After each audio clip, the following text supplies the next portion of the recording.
the deficit is down. All we heard for years was how the deficit was creating, you'd have thought it was an existential crisis to Western civilization, but now it's down. Why aren't the deficit hawks, so called, who are pushing this issue so much, celebrating?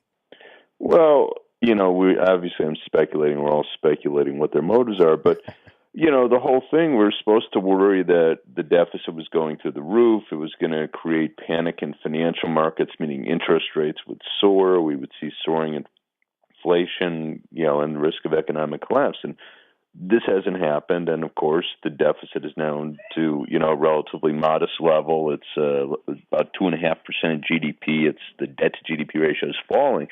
If that was really their concern, they should be celebrating. But, I refer to a piece Fred Hyatt was in, the Washington Post editorial page editor. He's outraged that Obama was, saying, oh, we got the deficit down, it's under control.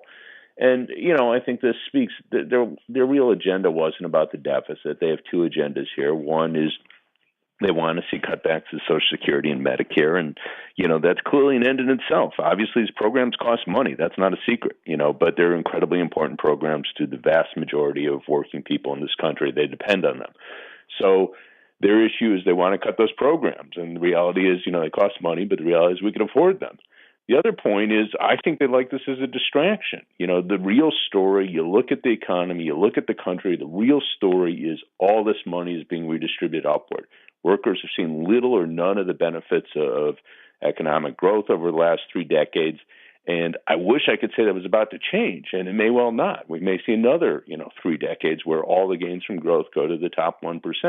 That's what I think people are concerned about. But rather than focusing on the issue across classes, they're trying to make this into an age issue. Oh, my God, our grandparents, our parents, they're running off, they're living high on the hog with their Medicare and Social Security. They say this stuff.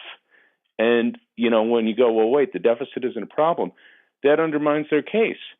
So they don't have anything to distract us. So now we're going to start worrying about all the money going up rather than the money that our parents are getting.